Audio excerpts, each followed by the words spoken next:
যে জিনিস নিয়ে বলবো সেই জিনিসটি হলো চাঁদ কীভাবে তৈরি হয়েছিল। আচ্ছা, শুরু করা যাক। আসলে পৃথিবী যখন প্রথম সৃষ্টি ছিল আরও কয়েক কোটি বছর পার হয়ে গেছে, মানে এখনের কথা বলছি না, ওই সময়ের কথা। আচ্ছা, তখন একটা গ্রহ আসে, গ্রহটা পৃথিবীর সাথে ধাক্কা খায়। তখন ওই গ্রহটা যখন পৃথিবীর সাথে ধাক্কা খায় অনেকগুলো অ্যাস্ট্রয়েড একদম ছিটকিয়ে যায়, যার মধ্যে সবচেয়ে বড় অ্যাস্ট্রয়েডটা হলো অনেক বড় হওয়ার কারণে আমাদের পৃথিবীর গ্র্যাভিটি এটাকে একদম পৃথিবীর চারপাশে ঘুরানো শুরু করে দেয়। তখন কিন্তু চাঁদও পৃথিবীর মতো এমন গরমই ছিল, মানে আমি এখনের কথা বলছি না, ওই সময়ের কথা।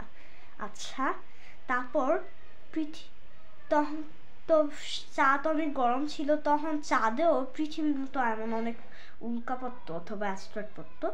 আচ্ছা, তারপর কয়েক কোটি বছর পরে হচ্ছে পৃথিবী আস্তে আস্তে ঠান্ডা হয়ে যায়। তারপর চাঁদ তখনও অনেক গরম ছিল, তারপর পৃথিবী আস্তে আস্তে অনেক ঠান্ডা হয়ে যায়, এত বরফ হয়ে যায় পুরো জায়গা। তখন চাঁদ আস্তে আস্তে একটু একটু গরম কমতে থাকে। আচ্ছা, তারপর হলো পৃথিবীর বরফ যুগ শেষ হয়ে যাওয়ার পরে যখন এমন তাপ আসা শুরু করে পৃথিবীতে, তখন চাঁদ আজকের চাঁদের মতো হয়ে যায়। আর তা একটা কিন্তু অ্যাস্ট্রয়েড, এটা কিন্তু আমরা যেমন দেখি গুগলে অথবা আঁকি যাবে, কিন্তু এমন একদম স্মুথ গোল না, এটা একটু এবড়ো খেবড়ো, যেটা হলো তুমি স্পেসে দেখা যায়। এই গুগলেও তুমি লক্ষ্য করলে দেখতে পারবে একটু এবড়ো খেবড়ো আছে, এটা পুরোপুরি গোল কিন্তু না। আমাদের পৃথিবীও পুরো গোল নয়, এটা একটু চ্যাপ্টা। মানে আমি ফ্ল্যাগের কথা বলছি না, এটা হলো এই যে মানে গোলের থেকে একটু চ্যাপ্টা হয়, মানে কমলা লেবুর মতো। আচ্ছা, এখন হচ্ছে চাঁদ কিন্তু একটু কমলা লেবুর না, এটা নর্মাল অ্যাস্ট্রয়েডের থেকে একটু কম এবড়ো খেবড়ো হলো, এটা গোলের মধ্যে এবড়ো খেবড়ো হয়। আচ্ছা, এখন এখানে আর আমরা নিশ্চয়ই হচ্ছে চাঁদকে অনেক উজ্জ্বল দেখি, পৃথিবী থেকে অনেক সুন্দর দেখি, কিন্তু বাস্তবে কিন্তু চাঁদ এমন উজ্জ্বল না। চাঁদ আসলে অ্যাশ কালার হয়ে থাকে, যেটা হলো একটা অ্যাশ আর কালোর মধ্যে হয়ে থাকে। কিছু কিছু জায়গায় কালো, আর কিছু কিছু জায়গায় হলো অ্যাশ কালার।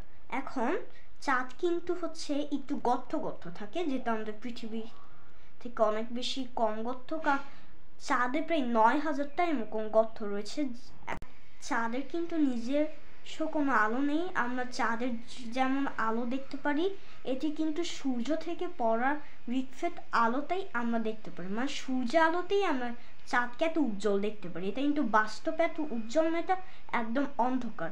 এটা হচ্ছে মানে কি বলছি, সূর্যের আলো থেকে এটাকে আমরা হচ্ছে একদম উজ্জ্বল দেখতে পারি। আচ্ছা, এখন যে কথাটা বলবো সেটা হলো আমাদের পৃথিবীর আকাশটা আমরা নীল দেখতে পারি, কিন্তু চাঁদের আকাশটা একদম কালো দেখা যায়। এটা একটা অদ্ভুত বিষয়। আর এখন যে কথাটা বলবো সেটা হলো চাঁদ কিন্তু একদম গোল না, কারণ এটা যখন পৃথিবী থেকে ভেঙে তৈরি হয়েছিল, আমরা জানি যে কোনো জিনিস ভাঙলে এটা কখনো একদম স্মুথ হবে না, তা একটু একটু খেপড়ে হবে। আর এটা যেহেতু অ্যাস্ট্রয়েড একটা উল্কা, তাই এটাকে হলো একটু এবড়ো খেবড়োই হয়। আর হচ্ছে এটা কিন্তু নর্মাল অ্যাস্ট্রয়েডের মতো না, এটা অনেক বড় একটা অ্যাস্ট্রয়েড। হচ্ছে এটা অ্যাশ কালার হয়ে থাকে আর কালো হয়ে থাকে, এটা নিজস্ব কোনো আলো নেই, এটা সূর্যের থেকে আলো পেয়ে থাকে। আচ্ছা, আজকে চাঁদ নিয়ে এতটুকুই ভিডিও ছিল। তোমাদের আশা করছি তোমাদের অনেক ভালো লেগেছে। ভালো লাগলে অবশ্যই লাইক সাবস্ক্রাইব করে দিবা। আর হচ্ছে তোমরা সবাই সুস্থ থেকো, ভালো থেকো। পরবর্তী ভিডিও নিয়ে এসেছি, ততক্ষণ পর্যন্ত টাটা। আজকে চাঁদ নিয়ে ভিডিওটি ভালো লাগছে নাকি খারাপ লেগেছে তা লাইক আর সাবস্ক্রাইব দিয়ে করে দিও, যে ভালো লেগে থাকে।